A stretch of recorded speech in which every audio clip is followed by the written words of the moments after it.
नमस्कार। अगर आप सद्गुरुदेव डॉक्टर नारायण दत्त श्रीमाली जी के शिष्य हैं या फिर उनकी दी हुई शिक्षाओं से और ज्ञान प्राप्त करना चाहते हैं तो हमारी चैनल को जरूर सब्सक्राइब कीजिए और नए वीडियोस की जानकारी के लिए बेल आइकन दबाएं। तब हमें गुरु के समीप जाना होगा, क्योंकि सारा ज्ञान पोथियों में लिखा हुआ नहीं है। और अगर ज्ञान पोथियों में लिखा हुआ भी है तो पुस्तकें उस ज्ञान का विवेचन नहीं कर सकती, समझा नहीं सकती, हृदय में उतार नहीं सकती। उस हृदय में उतारने के लिए गुरु की आवश्यकता है। जब गुरु समझा सके कि इस पंक्ति का, इस तत्व का, इस धारणा का अर्थ क्या है। यदि हमें शंकराचार्य को समझना होगा तो शंकराचार्य के ग्रंथ हमें नहीं समझा सकते। शंकर भाष्य हमें पूर्ण ज्ञान, पूर्ण चिंतन नहीं दे सकता। इसके लिए गुरु की जरूरत है। कैसे गुरु की जरूरत है? वह गुरु जो अपने ज्ञान के बल से, अपनी साधना के बल से अपने अंदर शंकराचार्य को उतार सके। जब उतार सके तो शंकराचार्य उसके शरीर में, उसके हृदय में, उसके प्राणों में उतर करके उस मूल भावना को स्पष्ट कर सके जो शंकराचार्य को शंकर भाष्य में कहना चाहते थे। और तब गुरु उस मूल चिंतन को अपने शिष्य को दे। और ऐसा करने पर ही उसका मूल चिंतन की एक परिधि, एक परिणी, एक तरीका, एक रास्ता बनता है। शंकराचार्य से वह मूल रूप से ज्ञान गुरु के हृदय में उतरा और गुरु के हृदय से वह ज्ञान शिष्य के हृदय में ज्यों का त्यों उतरा। उसमें किसी प्रकार का बनावट, भेद या अंतर नहीं आया। यह जरूरी है। यह गुरु के लिए कठिन क्रिया है और यह गुरु तभी ऐसा कर सकता है जो अपने आप में योग्य है, जो अपने आप में अद्वितीय है, जो अपने आप में श्रेष्ठ है। मैं चर्चा कर रहा था शिष्योपनिषद की और मैं अपने इस प्रवचन में उस अद्वितीय और महत्वपूर्ण शिष्योपनिषद के कुछ श्लोकों को, कुछ महत्वपूर्ण श्लोकों को आपके सामने उद्धृत कर रहा हूं, जो कि उस शिष्योपनिषद का मंथन है, सारभूत चिंतन है, जो बहुत श्रेष्ठतम श्लोक है।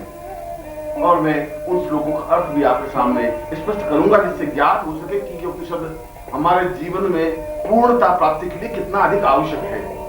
यदि हम पूर्ण होना चाहते हैं, यदि हम सही अर्थों में साधक बनना चाहते हैं, यदि हम सही अर्थों में इस पगडंडी पर आगे बढ़ करके पूर्णता की ओर अग्रसर होना चाहते हैं, और यदि हम एक बूंद से समुद्र में पूर्णता प्राप्त करना चाहते हैं, हम समुद्र बनना चाहते हैं, यदि हम एक सुगंध बनना चाहते हैं, यदि हम बसंत ऋतु बनना चाहते हैं, तो फिर ये जरूरी है कि इन श्लोकों को समझें, अपने हृदय में उतारें और इन श्लोकों के अर्थ को सुने ही नहीं, बार बार उस श्लोक को सुन करके उसके मूल अर्थ, मूल चिंतन को अपने शरीर में रचा ले, बसा ले, एकाकार कर ले, समझ ले।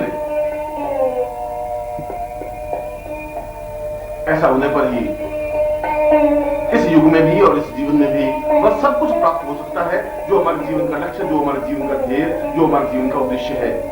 और हमारे जीवन का उद्देश्य यह है कि हम एक सामान्य मनुष्य की तरह जिंदा नहीं रहें।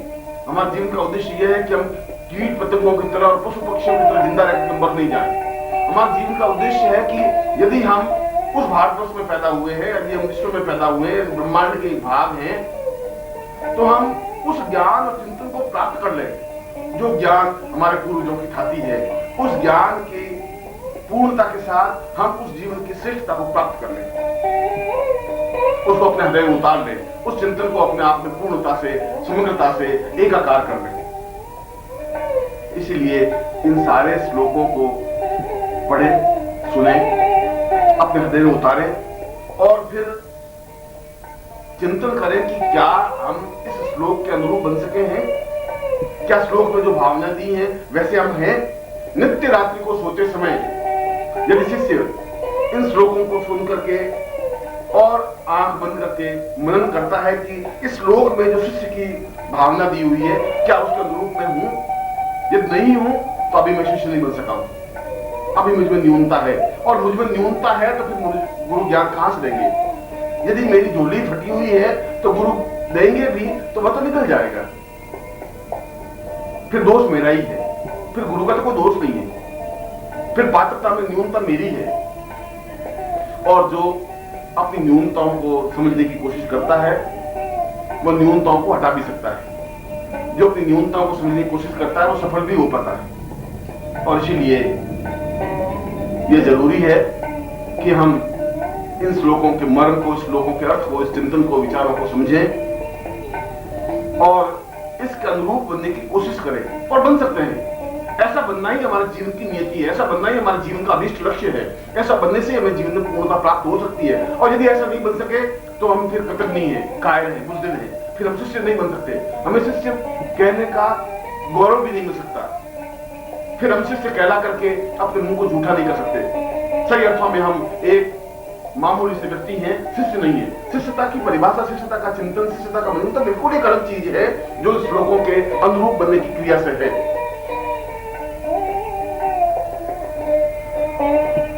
मैं कुछ महत्वपूर्ण श्लोकों को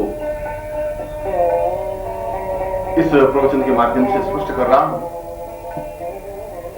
जो हमारे ऋषियों ने कहा है, मैंने नहीं, जो हमारे पूरे शास्त्रों के मंथन ने कहा है और विवेचन किया है। यदि उस युग में यह वाणी सत्य थी, यदि ब्राह्मण काल में यह वाणी सत्य थी, यदि रामायण महाभारत काल में यह वाणी सत्य थी, और यदि शंकराचार्य ने इस शिष्योपनिषद को अपने जीवन में उतारने का प्रयास किया और कहा कि शिष्योपनिषद को एक धार्मिक ग्रंथ की तरह अपने जीवन में उतारना चाहिए, तभी हम ज्ञान में पूर्णता प्राप्त कर सकते हैं। और उस समय अगर ये वाणी सत्य थी तो आज के युग में भी ये वाणी सत्य है। युग नहीं बदले हैं, मनुष्य बदल गया है और उस बदले हुए मनुष्य में से हमें नए मनुष्य को ढूंढना होगा। इस बदले हुए मनुष्य में से हमें उन मनुष्यों को छांटना होगा जो अपने आप में नवीनता को लेकर के आगे बढ़ रहे हैं, जो ज्योति स्तंभ है, जो दीप स्तंभ है, जो आगे बढ़ने का हौसला हिम्मत रखते हैं, जो सही अर्थों में शिष्य बनने का गौरव प्राप्त करने में सक्षम है।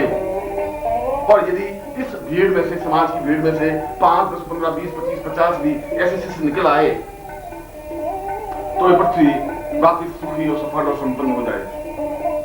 यदि हम 100 शिष्य भी ऐसे इस पृथ्वी तल पर निकाल सके तो ये देश, यह विश्व, ये ब्रह्मांड अपने आप में वापस उन्नत, वापस सुखी, वापस सफल, वापस ज्ञानवान, चेतना युक्त और वापस अपने आप में अद्वितीय बन सकेगा। इसलिए मैं उन ऋषियों की वाणी को इन श्लोकों के माध्यम से स्पष्ट कर रहा हूं।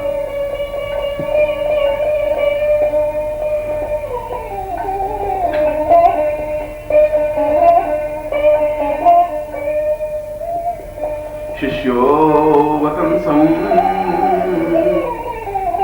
परमेव तुल्यं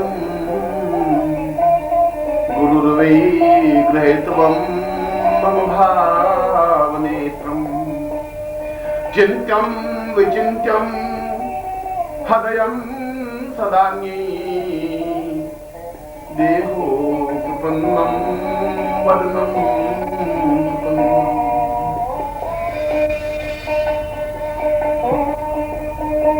शिष्य का तात्पर्य है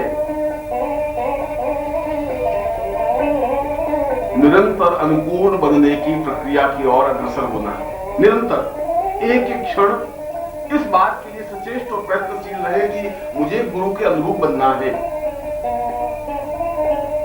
गुरु में जो गरिमा है, जो गुरु में ज्ञान है, जो गुरु में पवित्रता है, जो गुरु में दिव्यता है, जो गुरु में गुण है, उन गुणों के अनुरूप मुझे बनना है, आगे बढ़ना है, सफलता प्राप्त करनी है।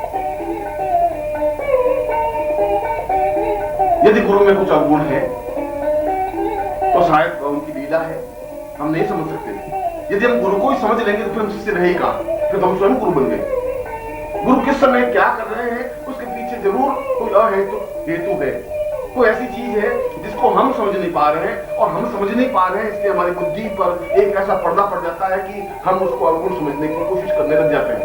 हो सकता है कि वह उनकी कोई क्रिया हो सकता है कि वह उनकी साधना पद्धति हो सकता है कि उनका कोई चिंतन हो सकता है कि वह कुछ विशेष करना चाह रहे हो, और उसके लिए किसी पात्र की, किसी स्थान की, किसी चिंतन की आवश्यकता हो।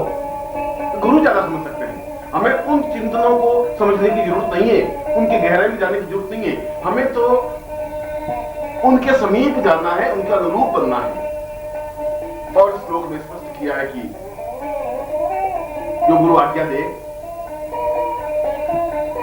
उन आज्ञाओं का हम पालन करें। आज्ञा का पालन करना, एकमात्र आज्ञा का पालन करना, केवल आज्ञा का पालन करना ही शिष्य का परम कर्तव्य है। यदि हमने तर्क वितर्क किया तो शिष्य ताकि उस भावभूमि से एकदम से परे हट जाते हैं। जब गुरु कोई शब्द कहता है तो बहुत सोच समझ करके कहता है, क्योंकि उनका कोई भी शब्द अपने आप में मिथ्या नहीं होता, वह तो शब्द शक्ति है। उन्होंने जिस शब्द का प्रयोग किया वह अपने आप में शक्ति का आधारभूत है। व्यर्थ में उस शक्ति का प्रयोग वो नहीं कर पाते, क्योंकि गुरु बहुत ऊंचाई पर स्थित है और हम उस ऊंचाई तक अभी पहुंचे नहीं है। वह एक समुद्र है, हम केवल एक बूंद हैं, और बूंद होकर के हम ये समझें कि हम समुद्र को समझने की कोशिश कर रहे हैं या हमने समुद्र को समझ लिया, तो इससे ज्यादा मूर्खता और इससे ज्यादा न्यूनता कुछ नहीं हो सकती। एक बूंद समुद्र को नहीं समझ सकती। उस समुद्र को समझने के लिए उस बूंद को अपने विशाल परिधि में समुद्र बनना होगा। इसलिए जो समुद्र आज्ञा दे, बूंद को पालन करना जरूरी है। और यदि बूंद समुद्र बनना चाहे तो फिर बूंद को अपने आप को विसर्जित करके समुद्र में एकाकार होना होगा। और यदि वह समुद्र के पानी में, समुद्र में एकाकार हो जाती है, लीन हो जाती है, अपना अस्तित्व मिटा देती है, तो वह बूंद अपने आप अलग बूंद नहीं कहलाती, वह समुद्र का एक भाग बन जाती है। फिर उसको समुद्र कहते हैं, समुद्र देवता कहते हैं। इसलिए बिना तर्क वितर्क किए उन्होंने आज्ञा दी, हमने पालन किया। बस केवल एक ही लक्ष्य, एक ही मार्ग की, वो क्या आज्ञा देते हैं, हम क्या आज्ञा पालन करते हैं। यदि हमने वापस पलट करके जवाब दिया तो उसी क्षण से हमारी शिष्टता की न्यूनता प्रारंभ होगी, और जिस क्षण से शिष्टता की न्यूनता प्रारंभ हो गई उस समय मनुष्यता से भी नीचे गिर गए। फिर हम न मनुष्य रहे न शिष्य रहे। और इस श्लोक में शिष्य कि उन पांचों चिंतनों को स्पष्ट किया है कि एक शिष्य को गुरु के नजदीक जाने के लिए प्रारंभिक इन 5 तत्वों पर तो निरंतर अमल करना ही चाहिए। हर क्षण ये बिंदु उनके सामने, उसके सामने स्पष्ट होने ही चाहिए शिष्य के सामने। पहला, गुरु उठे उससे पहले उठ जाए। जितने बजे गुरु उठे हम उससे पहले उठ करके तैयार हो जाए, स्नान करके, पूजा करके, संध्या करके, जो कुछ हमारा दैनिक नित्य क्रियाकलाप है उसको संपन्न करके जब खड़े हो तब गुरु उठने की क्रिया हो। उससे पहले सारी काम कंप्लीट हो जाना चाहिए। बस इससे तो कदर नहीं, इससे हो नहीं सकता कि गुरु उठने के समय उठे या गुरु उठने के बाद उठे। दूसरा, गुरु सोए उसके बाद सोए। जितने समय गुरु सोए उनके चरण स्पर्श करके उसके बाद ही वह अपने सैया पर जाए। तीसरा, हर समय दिन को या रात्रि को सतर्क रहे। थोड़ी सी गुरु की आवाज आने पर उठ के खड़ा हो जाए, तैयार रहे, आगे से छोड़ करके उनकी आज्ञा पालन के लिए तैयार रहे, समुद्ध रहे। ऐसा नहीं कि गुरु आवाजें देते ही रहे और तुम गहरी नींद में सोते ही रहो। यह तो शिष्य के लक्षण नहीं है, तो शिष्य के चिंतन नहीं है। चौथा, शिष्य के लिए जरूरी है कि वह निरंतर साधनारत रहे, प्रत्येक क्षण इस बात का प्रयत्न करता रहे कि मुझे साधना के क्षेत्र में अग्रसर होना है।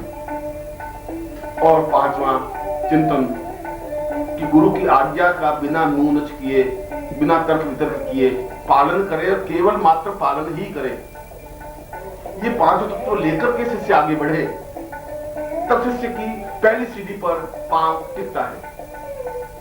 हम नित्य मंथन विचार करें कि क्या हम ऐसा कर रहे हैं, और यदि नहीं कर रहे हैं तो फिर हमारी न्यूनता है, फिर हमारी गलती है। और इस श्लोक में यह स्पष्ट किया है कि गुरु के प्रति हमारे जो कर्तव्य हैं, जो उत्तरदायित्व हैं, जो गुरु ने हमें काम सौंपे हैं, उन कामों को बिना हिचकिचाहट के पूरा करता रहे, पूरे करते रहे। यह अलग बात है कि उन्होंने हमें क्या काम सौंपा है, ये तो वे समझे। हो सकता है कि हम ज्ञान के क्षेत्र में बहुत महान हो और हमें रसोई बनाने के लिए काम सौंप दिया हो। यह हो सकता है कि हम दर्शन के क्षेत्र में बहुत अच्छे जानकार हो, हमें लकड़ियां काटने के लिए जंगल में भेज दिया हो। मगर यदि उन्होंने ऐसा काम सौंपा है तो उसके पीछे उनका कोई हेतु होगा, कोई कारण होगा, जरूर उनके कोई नियमन होगा तभी मुझे ऐसा काम सौंपा गया है। ऐसा शिष्य चिंतन करता ही रहे और